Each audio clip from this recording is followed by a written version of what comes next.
આ તરફ જામનગરમાં કોંગી કોર્પોરેટરના ઘરેથી વીજ ચોરી પકડાઈ છે।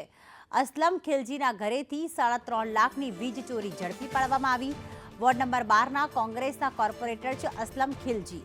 પૂર્વ કોર્પોરેટર ગની પટેલના ઘરેથી પણ વીજ ચોરી ઝડપાઈ છે। ગની પટેલના ઘરેથી કુલ 90,000ની વીજ ચોરી પકડી પાડવામાં આવી। વીજ જોડાણ મુદ્દે પોલીસે પીજીવીસીએલને સાથે રાખી અને પેટ્રોલિંગ કર્યું અને બે અલગ અલગ ઘરોમાંથી એકમાંથી 3.5 લાખ બીજામાંથી 90,000ની વીજ ચોરી ઝડપાઈ છે।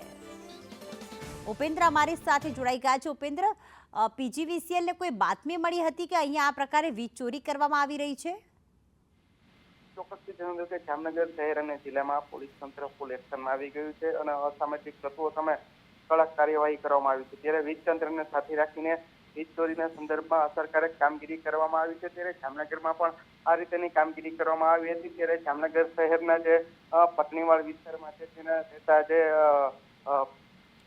નગરસેવક છે વિપક્ષી અસલમ ખિલજી, તેના ઘરમાં પણ વીજ ચોરી થયાનું સામે આવ્યું હતું। તો સાથે સાથે જામનગર શહેરના અન્ય જે વિસ્તાર છે વાઘેરવાડા, તેમાં પણ ગની બસર નામના જે વિપક્ષી પૂર્વ નગરસેવક છે તેના ઘરે પણ વીજ ચોરી પકડાઈ હોવાનું સામે આવ્યું હતું। હાલ તો જામનગરમાં આ જ પ્રકારની જે કામગીરી શરૂ કરવામાં આવી છે ત્યારે આ રાજકીય વર્તુળોમાં પણ ચર્ચા જાગી છે વીજ ચોરી ઝડપાતા। આભાર ઉપેન્દ્ર તમામ વિગતો માટે।